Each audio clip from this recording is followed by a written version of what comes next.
Direção defensiva. Você sabe o que significa isso? Como dirigir defensivamente pode ajudar a evitar acidentes? Quais são as obrigações de um motorista responsável? Direção defensiva pode ser também chamada de direção preventiva. Você dirige defensiva ou preventivamente quando presta atenção em tudo no trânsito, quando sinaliza para os outros usuários o que vai fazer. Parece complicado, mas não é. O bom motorista faz isso permanentemente. Nós vamos explicar isso bem explicado. Ao dirigir, o motorista deve estar sempre atento a tudo o que pode acontecer ao seu redor, pois o semáforo pode fechar, o carro à sua frente pode frear de repente, um motociclista pode estar passando ou o pedestre atravessando. Enfim, muitas situações perigosas acontecem diariamente no trânsito. O motorista deve avaliar os riscos a cada momento. Para isso, ele deve estar sempre atento ao que se passa à sua volta. O trânsito é muito perigoso. Os acidentes são muito comuns.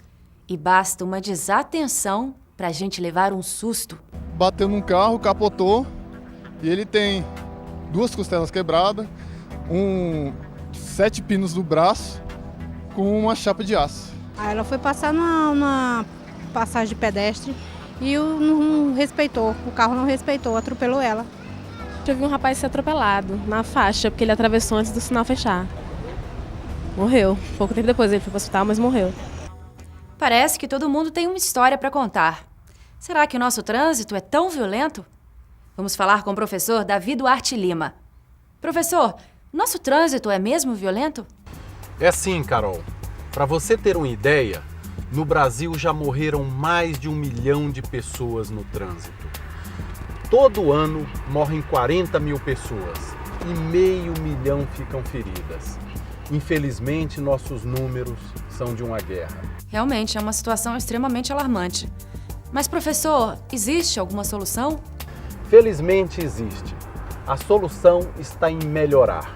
Nós temos de melhorar a segurança das nossas vias, melhorar nossas calçadas, a sinalização, construir ciclovias, melhorar a fiscalização para punir os motoristas infratores e melhorar a educação para o trânsito, principalmente fazendo com que os motoristas conheçam e apliquem os princípios da direção defensiva. Na prática, que princípios são esses? Há 3 coisas simples que todo mundo pode fazer. Primeiro, evitar cometer erros.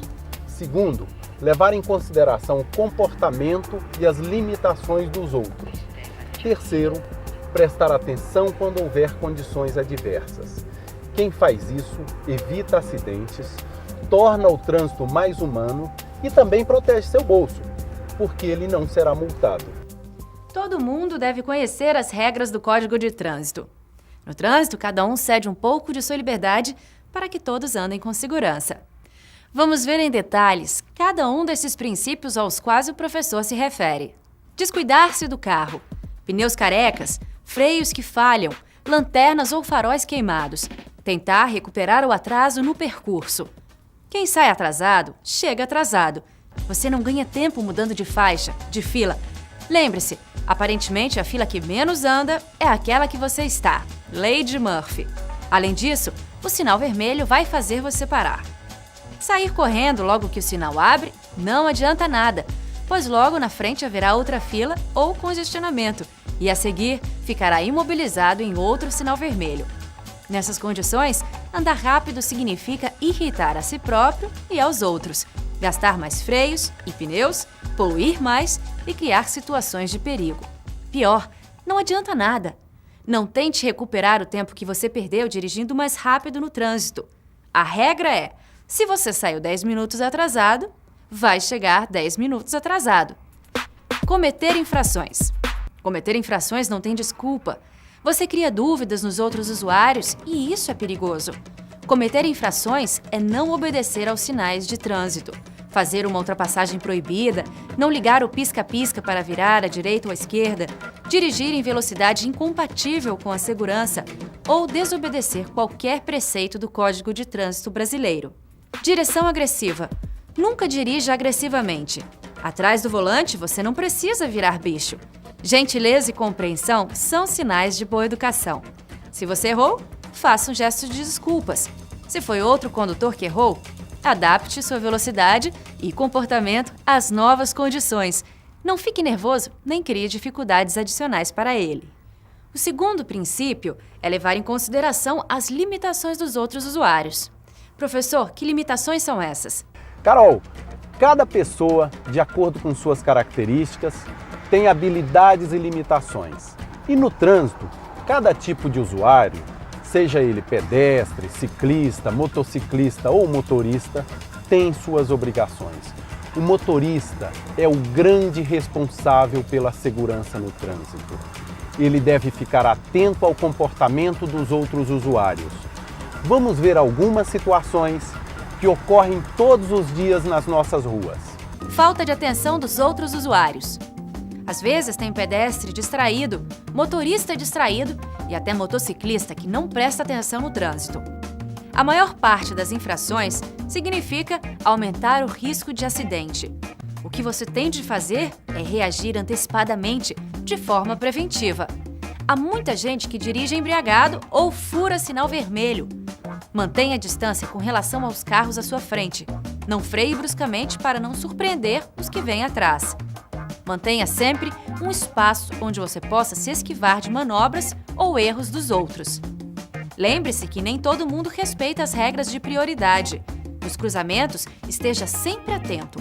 É melhor ceder a prioridade, mesmo tendo razão, que envolver-se em um acidente. A regra é: evitar um acidente é sempre melhor. Limitações dos outros usuários. O que temos de fazer é nos colocar no lugar do outro e perguntar: quais as dificuldades que ele pode ter? Um ônibus, por exemplo, todo mundo enxerga, mas ele não tem a mesma agilidade de um carro ou de uma moto. Pedestres, ciclistas, motociclistas, todos têm limitações. Conhecer os limites dos outros usuários permite que se possa prever o comportamento deles, evitando assim os acidentes. Veja alguns exemplos. Pedestres são os mais vulneráveis. Eles são os menos visíveis. As crianças são impulsivas, às vezes saem entre dois carros estacionados. Ao ver crianças, diminua a velocidade, mesmo que elas estejam na calçada. O comportamento delas é imprevisível. Elas também têm dificuldade de ver o que se passa na rua, porque têm a visão obstruída pelos carros estacionados. Os idosos são hesitantes e mais lentos. Eles têm dificuldade em avaliar corretamente os riscos. Se eles começaram a atravessar a rua, espere que a travessia seja completada, mesmo se o sinal já estiver verde para você. Ciclistas também são muito vulneráveis. Muitas vezes eles ficam espremidos entre a calçada e a rua ocupada pelos carros. Se há uma subida, eles geralmente fazem zigue-zague. Fique atento, pois quando eles viram à esquerda ou à direita, podem esquecer de sinalizar ou olhar para trás. O código diz que os veículos motorizados devem guardar uma distância lateral de 1,5 m em relação ao ciclista. Motociclistas ocupam as ruas de todas as cidades. A maioria usa moto para trabalhar, entregar pizza, entregar jornal. Eles ultrapassam pela direita e pela esquerda e fazem zigue-zague, às vezes em grande velocidade. O capacete é uma proteção indispensável, mas reduz a audição e limita a visão. Alguns motociclistas arriscam passando entre dois carros. Mesmo que eles estejam errados, evite acidentes. Caminhões. Devido ao seu tamanho, são obrigados a ocupar mais espaço nas manobras. Quando viram numa esquina, como são veículos longos, invadem a outra faixa. Eles têm grandes pontos cegos e todo cuidado é pouco. Ônibus. Tem os mesmos problemas dos caminhões. Além disso, os ônibus urbanos param regularmente nos pontos. Dê prioridade aos ônibus e tome cuidado com seus passageiros. O trânsito é muito complexo. O motorista idoso dirige diferente de um jovem. Motos andam rápido, pedestres e ciclistas têm limitações. Como fazer para resolver tudo para que não ocorram acidentes? Carol, o que todo mundo tem de fazer é obedecer à lei, que é o Código de Trânsito. Tem um artigo lá que diz: os veículos de maior porte serão sempre responsáveis pela segurança dos menores, os motorizados pelos não motorizados. e juntos pela incolumidade dos pedestres. Esse artigo inverte a lei da selva. Ele é a lei da civilidade, da solidariedade e onde o maior, o mais forte, tem obrigação de proteger o menor, o mais frágil. É uma lei muito bonita. Parece uma lei de solidariedade. Com isso, já resolveríamos os problemas de trânsito, não é mesmo? E o terceiro ponto? Será que as pessoas sabem o que são condições adversas? Não. É o tempo, é a conservação do veículo. Dirigir alcoolizados, com sono. Condições adversas são circunstâncias que prejudicam dirigir com segurança. Por exemplo, a chuva é uma condição adversa. Quando chove, a pista fica escorregadia, diminui a visibilidade, os vidros ficam embaçados. Nessas condições, o motorista deve redobrar a atenção, tomar uma distância maior dos outros carros, porque a distância de frenagem é maior. Além disso, os pedestres podem atravessar a pista correndo. Será que podemos fazer algo contra as condições adversas? Carol, a gente não pode fazer parar de chover, mas podemos tomar precauções. Por exemplo, nós devemos manter nosso carro bem revisado, com freios bons, pneus bons e bem calibrados, vidros transparentes e desembaçados. É lógico que devemos adotar uma velocidade compatível com a situação.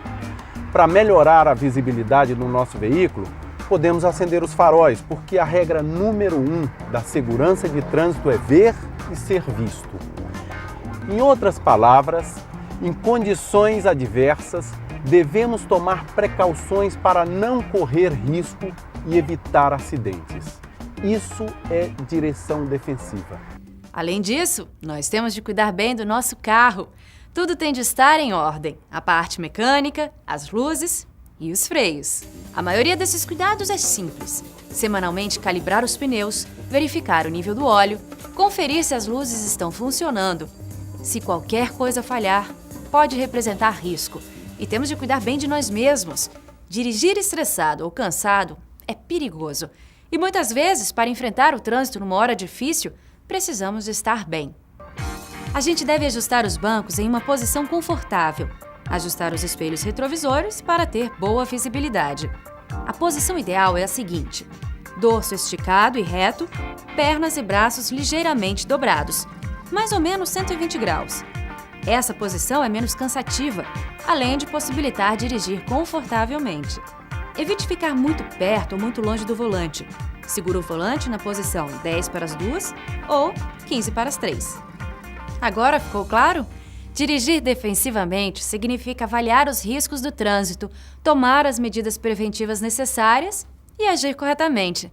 Para isso, a gente deve respeitar o Código de Trânsito, cuidar do carro, redobrar a atenção em condições adversas e, principalmente, cuidar de si e dos outros.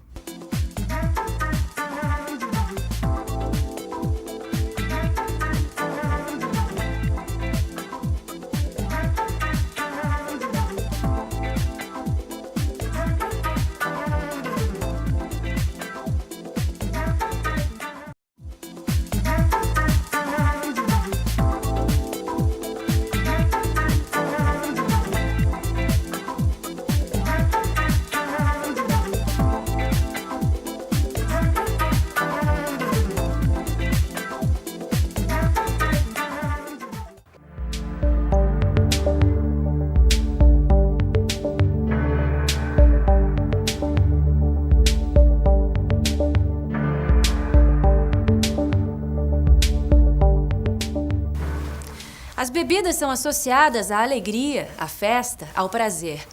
Infelizmente, quando se mistura álcool e direção, as alegrias se transformam em tristezas. O prazer, em tragédia. A festa, em velório.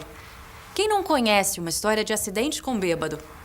Segundo o Instituto Brasileiro de Segurança no Trânsito, mais de 200 mil feridos e 15 mil mortes no trânsito todo ano poderiam ser evitadas se as pessoas não bebessem e dirigissem. Ele acabou bebendo além da conta e perdeu a consciência em um determinado momento e capotou o carro e só não perdeu a vida porque Deus não quis.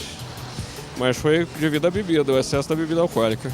Ou bebe ou dirige, né? E eu acho que o mais certo é não beber.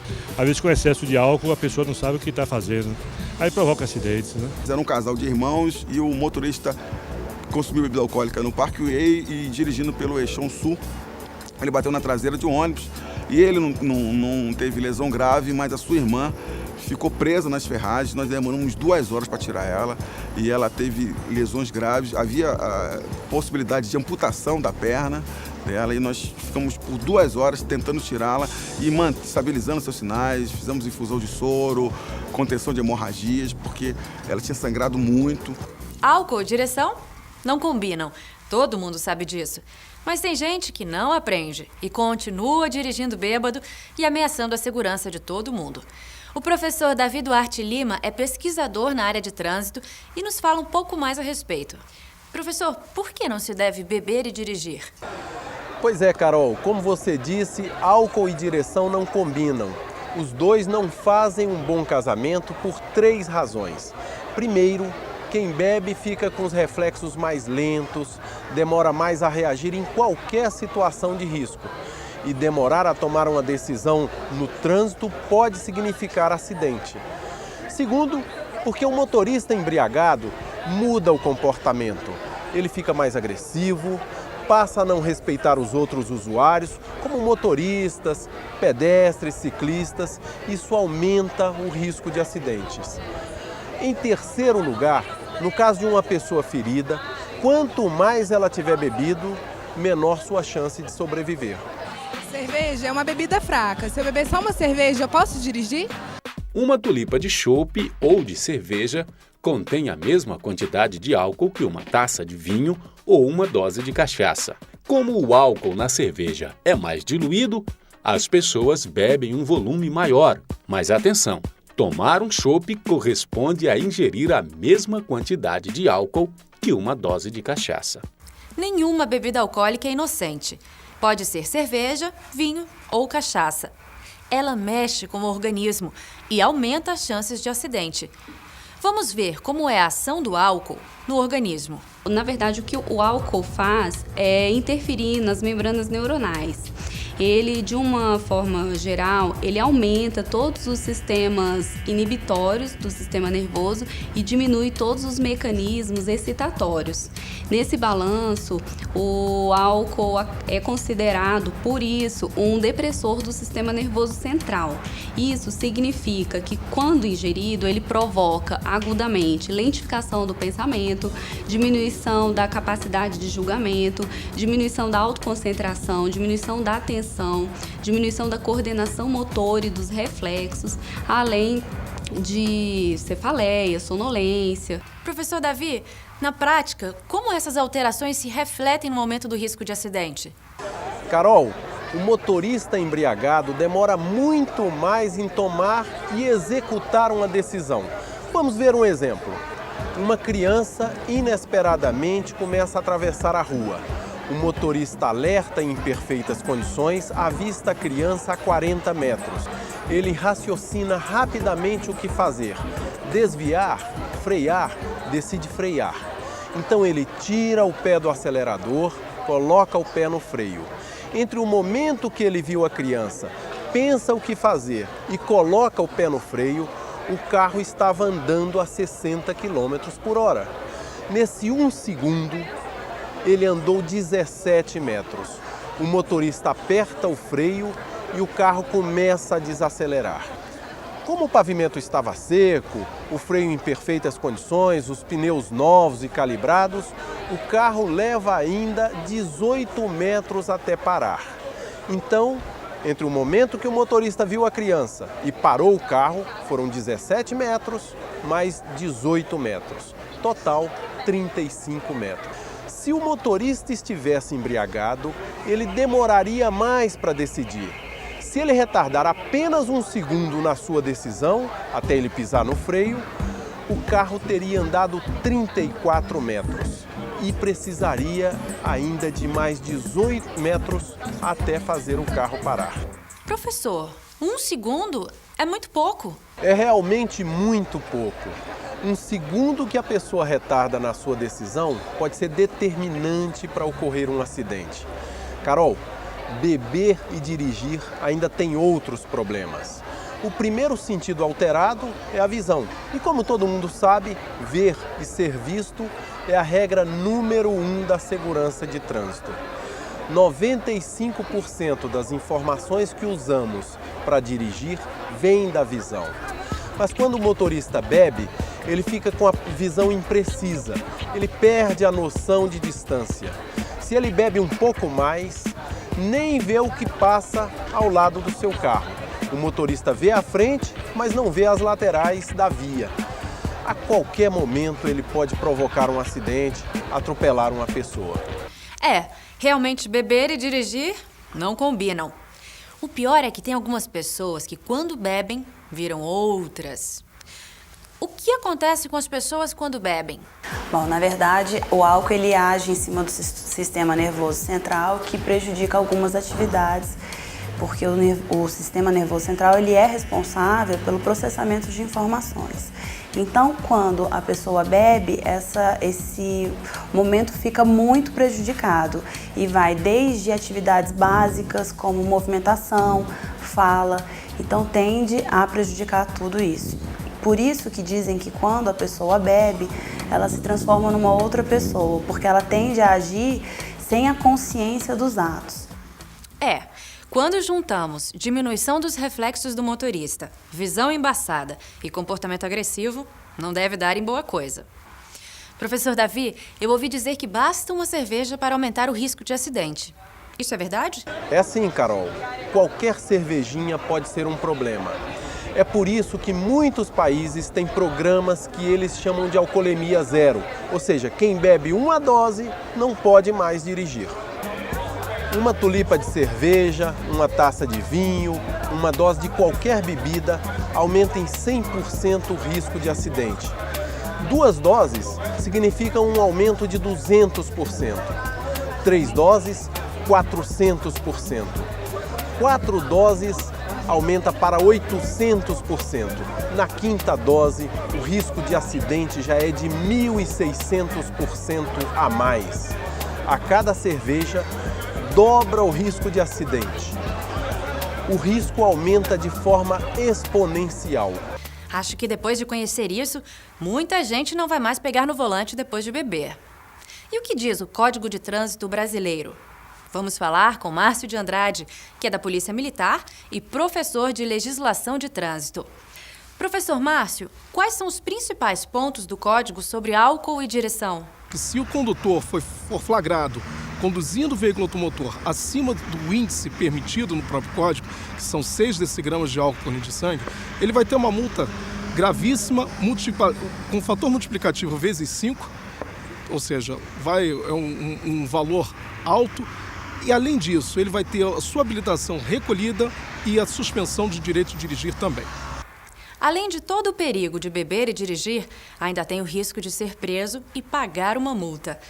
Professor Davi, nós vimos que com 3 cervejas o risco de acidente aumenta 400%. Isso vale para todo mundo? Esse número é uma média, Carol. Nós temos de considerar que as mulheres geralmente são mais fracas para beber.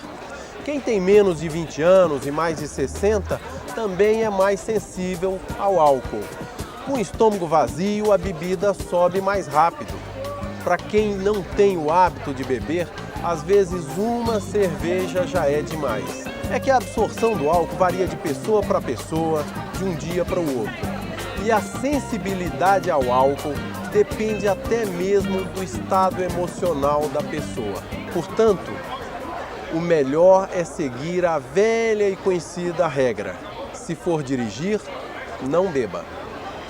Professor, nós temos aqui algumas perguntas sobre o assunto com o nosso repórter Alexandre.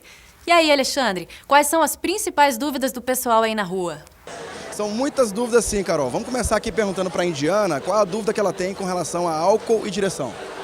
Depois de 5 cervejas, quanto tempo eu preciso esperar para voltar a dirigir? Bom, o processamento do álcool pelo organismo é lento e varia de pessoa para pessoa. O metabolismo de uma pessoa normal processa cerca de 1,5 dose de álcool por hora. Comer pão, massas, biscoitos, arroz e os sucos de frutas reduzem o problema do álcool, pois aceleram o metabolismo.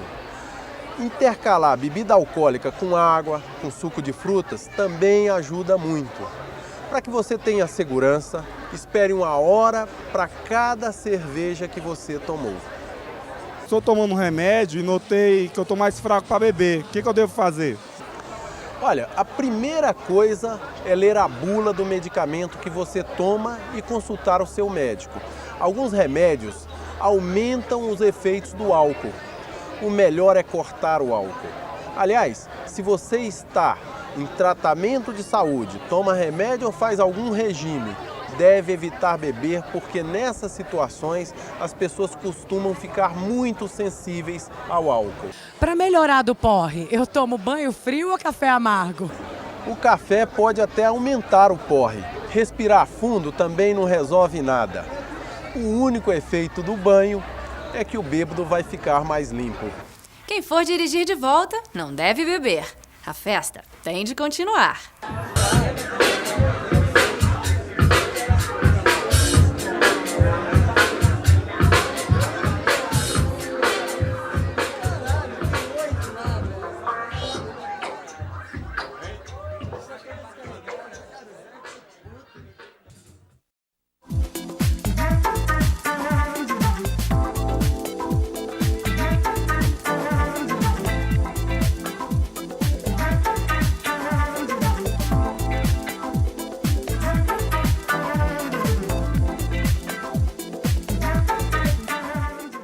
Quando andamos de carro, nós somos protegidos por 2 tipos de segurança, a ativa e a passiva. Vamos falar de segurança passiva. Você sabe o que é isso? Mesmo não sabendo o que é, a gente faz uso da segurança passiva e da segurança ativa. Veja as definições. A segurança ativa são itens do veículo que ajudam a evitar acidentes. Por exemplo, bons freios, bons pneus, boa visibilidade, também itens de alta tecnologia, como controle eletrônico da estabilidade, controle de tração, ABS. Tudo no veículo que ajuda a evitar acidente faz parte da segurança ativa. A segurança passiva é composta por itens que protegem as pessoas em caso de acidente. Eles entram em ação independentemente da vontade do condutor ou passageiro e reduzem os ferimentos e danos. Você usa sempre o cinto de segurança? Sempre é obrigatório usar. Aqui, ó, a prova é aqui. Você usa itens de segurança aqui, não é? Não. Mesmo sem saber, as pessoas usam segurança passiva. Vamos falar com o professor Davi Duarte Lima, doutor em segurança de trânsito. Professor, por que a segurança passiva é tão importante? Acidentes de trânsito são muito frequentes, Carol. Na maioria das vezes, os acidentes são violentos. O que parece uma pequena colisão é, na realidade, um grande choque para o corpo humano. No momento do acidente, as pessoas devem estar protegidas. Uma colisão gera 3 choques. O primeiro é a colisão do veículo. O segundo é o choque dos ocupantes dentro do veículo. Com a desaceleração do corpo da pessoa, ocorre o terceiro choque, que é interno. Nosso corpo é formado em grande parte de líquidos e tecidos moles, que com a desaceleração se chocam contra as estruturas internas. Essa terceira colisão causa as hemorragias internas. É por isso que, quando acontece um acidente, as pessoas têm de estar bem protegidas. Os principais itens de segurança passiva que protegem as pessoas em caso de acidentes são: cinto de segurança, coluna de direção retrátil, airbag, carrocerias deformáveis, barras de proteção lateral, encosto para a cabeça, vidros laminados. Todos esses itens são muito importantes. Em colisões laterais, são as barras de proteção que protegem a cabine dos passageiros. As carrocerias deformáveis ajudam na absorção do choque para que as pessoas fiquem mais protegidas. Os airbags são bolsas de ar que evitam o choque entre os passageiros e as partes duras no interior do veículo. Os vidros laminados evitam que estilhaços firam os passageiros. Professor, algum desses itens merece cuidado especial? Em colisões, o airbag é um item que salva vidas, mas ele infla muito rapidamente.